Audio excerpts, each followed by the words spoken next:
Dear students, today we will learn about EVS class 3rd maths.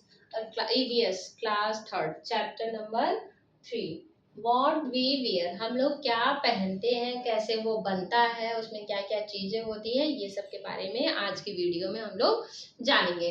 तो चलिए हम लोग स्टार्ट करते हैं। सबसे पहले कपड़ों की स्टोरी से। कपड़ों की स्टोरी क्या है, बहुत समय पहले जब आपके परदादा के भी जो भी रहे होंगे वो लोग, जब बहुत पहले जब इंसान शुरू शुरू में चलना सीखा था तो उनको समझ में आया कि we need to wear some clothes. Then how they get the their clothes by the skin of animal.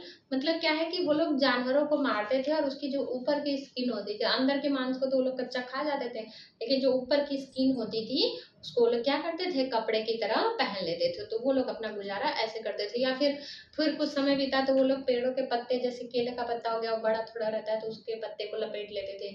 इस तरह से वो आगे धीरे धीरे कुछ मतलब ऐसे करने लगे। फिर थोड़े से और जब जानकार वो लोग हुए, जब पहिए का आविष्कार हुआ तो उन लोग को पता चला कि हम लोग घुमा के, जैसे जूट, अगर जो नारियल का जूट होता है उसको हम लोग घुमाएं तो इससे कुछ बन सकता है, या तो कॉटन का जो पेड़ होता है उससे अगर हम लोग कुछ बनाए तो इससे कुछ कपड़े बन सकते हैं। तो इस तरह से वो लोग कॉटन के मतलब नेचुरल कपड़े बनाने लगे। फिर कुछ समय और बीतता गया तो सिंथेटिक कपड़े जो मशीन से तरह तरह के बनाए जाते हैं वो सब होने लगे। तो इस तरह से क्या हो गया, तरह तरह के कपड़ों का आविष्कार हो गया। तो चलिए हम लोग जानते हैं कि क्या होता है कि आप सब लोग जैसे जो कॉटन वगैरह पहनते हैं ये सब हमको कहाँ से मिलते हैं, और जो सिंथेटिक कपड़े होते हैं वो हम लोग को कहाँ से मिलते हैं। एक आता है फाइबर। फाइबर में दो चीजें होती हैं। एक होता है पहला नेचुरल फाइबर होता है, दूसरा होता है सिंथेटिक। नेचुरल में क्या क्या होता है, जूट, कॉटन और सिल्क, ये सब हमको नेचुरली मिलता है। जूट कहाँ से मिलता है, जो नारियल का जूट आप लोग देखे होंगे ना, जूट, इसका इस्तेमाल पहले के लोग हो सकता है कपड़े में करते हो, बट इसमें हम लोग किस चीज में करते हैं, रस्सी बनाने के काम में जूट का करते हैं। या तो जूट का बोरा भी आप लोग सुने होंगे जिसमें चीनी वगैरह आता है, नहीं बड़ा सा रहता है जूट का बोरा, वो बोरा हो गया। कॉटन हो गया। कॉटन कहाँ से मिलता है, पेड़ से मिलता है। रुई का पेड़ आप लोग बहुत सुने होंगे ना, तो कॉटन पेड़ से मिलता है। उसको हम लोग क्या करते हैं, धागे के रूप में बनाते हैं और उससे कपड़े को बनाते हैं। ये बहुत ही कंफर्ट कपड़ा होता है, गर्मी के सीजन के लिए भी और ठंडी के सीजन के लिए भी, और हमारे हर तरह की स्किन के लिए प्रॉफिटेबल होता है।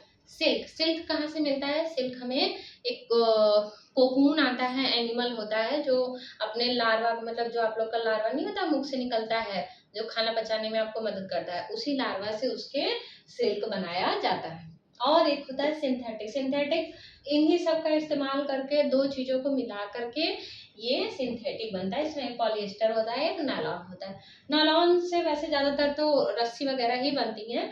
पॉलिएस्टर का कपड़ा आप लोग सुने होंगे, जो नहीं रहता कि ये कॉटन नहीं है, ऐसे सब लोग बोलते हैं कि ये कॉटन नहीं है, तो ये क्या रहता है, वो पॉलिएस्टर कपड़ा रहता है, वो मिक्स कपड़ा रहता है।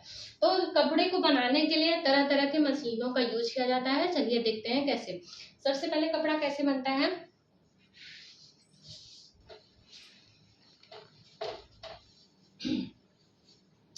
नेक्स्ट टॉपिक क्या है,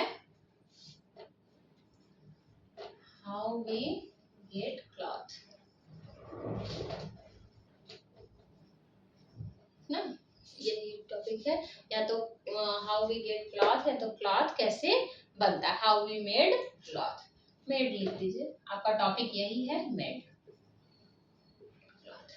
तो मेड क्लॉथ हो गया। तो इसमें क्या होता है, सबसे पहला मेथड जो होता है स्पिनिंग का और वीविंग का होता है। किसका होता है, फर्स्ट मेथड क्या होता है, स्पिनिंग का और वीविंग। स्पिनिंग मतलब क्या होगा, आप लोग अभी तो आप लोग मान लीजिए छोटे हैं, या फिर हो सकता है कहीं कहीं आप लोग देखे भी हो कि कुछ लोग जैसे धागे को लटकाते हैं, उसमें वो लगे ठेचा लगे रहते हैं, उसी पे वो लोग धागे को लटका के उसको घुमाते हैं तो उससे रस्सी बनती है। उसी रस्सी से वो लोग क्या करते हैं, कपड़ा बनाते हैं। तो उसको घुमा के धागे को लपेट के उसमें क्या करते हैं, जो भी हमारा जूट रहता है उसको धागे के रूप में कन्वर्ट करते हैं और उसी से हम लोग कपड़ा बनाते हैं। तो वो कौन सा प्रोसेस हो गया है, वो हो गया spinning. Cotton converted into yarn, उसको धागे के रूप में कन्वर्ट करते हैं, उसी को क्या करते हैं, ये हो जाता है। और वीविंग क्या होता है? वीविंग होता है, आप लोग जैसे कभी टीवी में या फिर वीडियोस वगैरह में देखे होंगे कि कुछ ऐसे मशीन मतलब हाथ का बना रहता है, उसको हैंडलूम मशीन बोलते हैं, हाथ से बना हुआ रहता है कई सारे लकड़ी का, तो उसको लटकाए रहते हैं, उसी में धागे को ऐसे डालते हैं, मतलब जो भी आपका कॉटन होता है या फिर फैब्रिक वगैरह होती है, वो एक लूम होता है, उसी में डालते हैं, तो चादर के रूप में, मतलब उस चादर के रूप में वो बाहर निकलती है, उसी को हम लोग क्या बोलते हैं? उसी को वीविंग बोलते हैं। उससे ज्यादातर हम लोग क्या बनाते हैं? साड़ी बनाते हैं। साड़ी मतलब क्या होता है weaving? Sets of two different cloth, जैसे लकड़ी को ले लेते हैं, दो ऐसे करते हैं, उसमें धागे को डालते जाते हैं, तो एक चादर के रूप में बाहर निकलती है, वो हैंडलूम। क्या होता है? हैंडलूम। इसी से बनता है। इससे ज्यादातर क्या बनती है? साड़ी बनती है। साड़ी ले लीजिए, आप चद्दर ले लीजिए, ये सब ज्यादातर इसी से बनती है। दूसरा मेथड हम लोग लेंगे सेकंड मेथड क्या हो सकता है? किसी चीज को बांधना, मतलब आप ले लीजिए नॉट, जानते हैं नॉट मतलब गांठ होता है ना, तो ये हो गया नाइटिंग। आप लोग नाइटिंग ले लीजिए। नाइटिंग में हम लोग क्या करते हैं? नाइटिंग में हम लोग क्या करते हैं कि वो ले लीजिए, सुई धागा ले लीजिए ना, सुई धागा से किसी चीज को सिलते हैं और उसको धागे के रूप मतलब गांठ के रूप में बांध बांध के बनाते हैं। जैसे कि दो ठो, वो आप लोग की मम्मी लोग स्वेटर बुनती है ना, स्वेटर बुनती है तो उसमें धागा डालती है, उसमें गांठ बनाती है, फिर आगे बढ़ती है, फिर आगे बुनती है, उसमें गांठ बनाती है, तो इस तरह से वो नाइटिंग मतलब बांध के उसको एक कपड़े के रूप में कन्वर्ट हो जाता है। ज्यादातर इसमें स्वेटर्स आते हैं। स्वेटर्स को हम लोग क्या कर मतलब बुनते हैं, तो वो गांठ के रूप में कन्वर्ट होता है, उसी से स्वेटर बनता है। और उसके बाद ये हो गया नाइटिंग। ज्यादातर इसमें स्वेटर ले लीजिए, स्वेटर हो गया। स्वेटर के आगे अब हम लोग नेक्स्ट टॉपिक में चलते हैं, कपड़ों को कैसे बनाया जाता है। जैसे मान लीजिए आप कॉटन से ले रहे हैं, तो कॉटन से कपड़ा तो आपको मतलब कॉटन के पेड़ से जो भी कपड़ा मिलेगा सिर्फ व्हाइट कलर में मिलेगा, क्योंकि कॉटन आप लोग देखें व्हाइट कलर का होता है। तो उससे हम लोग को अच्छे और डिजाइनदार कपड़े पाने के लिए हम लोग क्या करते हैं? उसको तरह तरह की कलरिंग का प्रोसेस यूज करते हैं, जिसमें चलिए अब हम लोग कहाँ आते हैं? Colouring of clothes. एक हम लोग कपड़े को, अब हम लोग को धागा के रूप में बन गया, वो कपड़े के रूप में कन्वर्ट हो गया, लेकिन वो क्या है? अभी व्हाइट कलर का है, तो उसको हम लोग को चेंज करना है, उसको डिफरेंट टाइप ऑफ कलर में। तो उसको हम लोग क्या करते हैं? Process of colouring. अब नेक्स्ट टॉपिक क्या है? Process of colouring.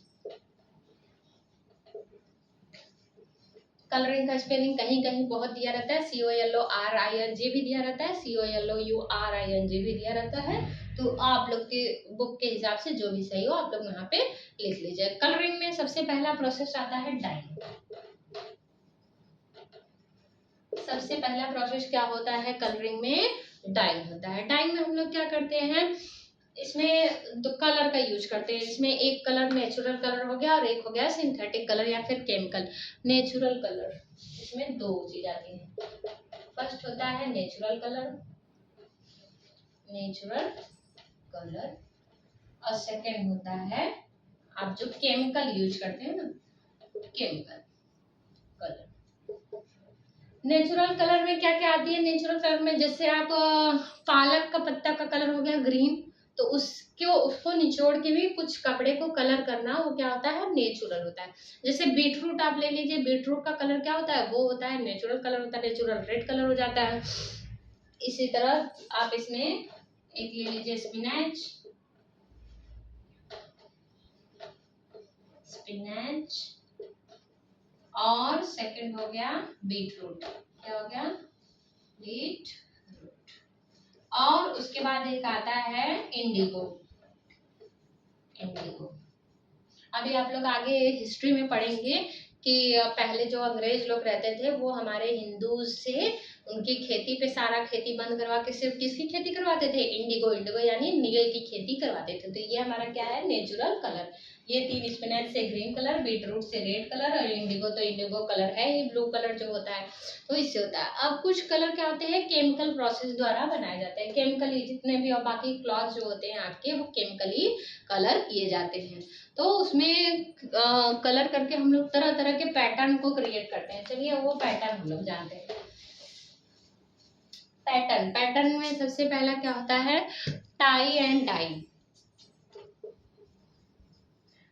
Pattern pattern में सबसे पहला टाई एंड टाई और डाई में हम लोग क्या करते हैं, डाई का स्पेलिंग DY ई है क्या, डाई ना, टाई और डाई, टाई और डाई हम लोग क्या करते हैं कि जैसे आप लोग वीडियोस वगैरह में देखे होंगे कि एक दुपट्टे को लेते हैं, उसको ऐसे गांठ गांठ बांधते हैं और गरम केमिकल में, मतलब पानी को खौला के उसमें कुछ कलर डाल के उसमें डुबाते हैं।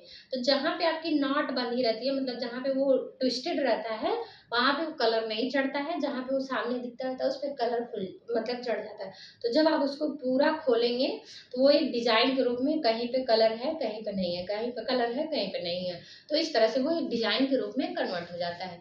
तो ये क्या करते हैं, टाई और डाई में सबसे पहले एक दुपट्टा लेते हैं, दुपट्टे को हम लोग ट्विस्ट करके जगह जगह नॉट बांध देते हैं, तो उस नॉट पे वो कलर नहीं चढ़ता है, कुछ जगह वो कलर चढ़ जाता है। तो इस तरह से वो क्या होता है टाई और डाई के द्वारा कलर होता है। उसके बाद सेकंड, ये तो फर्स्ट हो गया। उसके बाद सेकंड टॉपिक क्या है, उसके बाद है ब्लॉक प्रिंटिंग। क्या है, ब्लॉक प्रिंटिंग।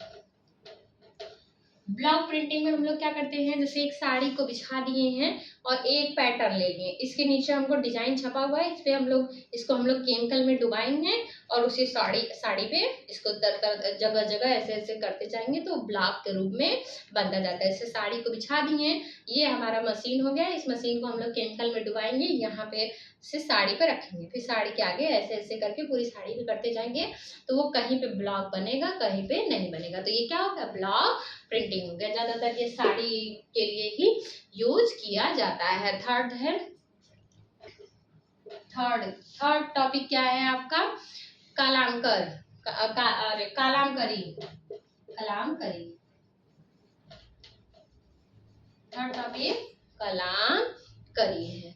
इसमें हम लोग क्या करते हैं, किसी भी कपड़े को मतलब आप कलर जैसे दुपट्टा बिछा लिए हैं, उसको बैठ के जैसे जितना डिजाइन बना हुआ है उस डिजाइन को बैठ के पेंट कर रहे हैं या तो कलर कर रहे हैं। तो जैसे कुछ दुकान पे आप लेने जाइए तो आप लोग वो बोलते हैं ना कि ये पेंटिंग वाला कपड़ा है, मतलब इसको हम लोग क्या किए हैं, ये पेंट करके तब बनाया गया है। ज्यादातर ये सब चीजें गुजरात में यूज होती है, वहां पे कलरिंग और पेंटिंग का इस्तेमाल ज्यादा होता है। और अब हम लोग नेक्स्ट क्या पढ़ते हैं, नेक्स्ट पढ़ते हैं बैटिक। और क्या है, क्या होता है फोर्थ, बैटिक। बैटिक में क्या होता है, वैक्स एंड डाई। पहले कपड़े को जैसे उस पर कलर लगाना है, उसको बिछा दिए, तो जगह जगह हम लोग जहाँ पे डिजाइन बना हुआ है उसमें वैक्स मतलब मोम आप लोग जानते हैं ना, उसी तरह का रहता है पेंट करने के लिए, उस कपड़े पे जगह जगह उसको वैक्स को लगा देते हैं। तो जितने डिजाइन में वो वैक्स लगता है वहां पे वैक्स रहता है, बाकी जगह हम लोग उसको पेंट कर देते हैं। तो ये क्या हो गया, वैक्स एंड डाई करके कलरिंग का प्रोसेस होता है। कुछ जगह पे वैक्स लगे होते हैं, कुछ जगह पे डाई लगे होते हैं। ये हो गया वैक्स एंड डाई। कुछ जगह पे वैक्स होते हैं, कुछ जगह पे हम लोग उसको पेंट करते हैं। जैसे डाई आप लोग बालों को डाई करते हैं ना, उसी तरह कपड़े को भी डाई किया जाता है, कुछ जगह डाई होता है, कुछ जगह वैक्स किया जाता है। वैक्स में क्या होता है, इससे पहले मोम को गर्म किया जाता है, फिर उसको ठंडा होने तक उसी कपड़े पे पेंट, ठंडा होने के बाद कपड़े पे पेंट किया जाता है, तो वो कुछ डिजाइन के रूप में आपको उभर के आता है। उसके बाद नेक्स्ट क्या है, एम्ब्रॉयडरी। क्या होता है, एम्ब्रॉयडरी। ये क्या है, ये सबसे कॉमन तरीका है, ज्यादातर कपड़े इसी के मार्केट में उपलब्ध रहते हैं। एम्ब्रॉयडरी जैसे कुर्ता तरह तरह का आप लोग देखेंगे, या फिर गर्ल्स जो समीज कुर्ता पहनती हैं वो भी, उसमें एक पहला आता है चिकनकारी। आप ले लीजिए, चिकनकारी का काम यही होता है, जैसे धागे से हम लोग बनाते हैं, कहीं कहीं पे वो छूटा हुआ होता है, कहीं कहीं पे धागा होता है, कहीं कहीं पे थोड़े जालीदार कपड़ों के ऊपर बनाया जाता है। ये सबसे कॉमन चीज है इंडिया में एम्ब्रॉयडरी, जो कि यूज होता है। जैसे चिकनकारी ले लीजिए,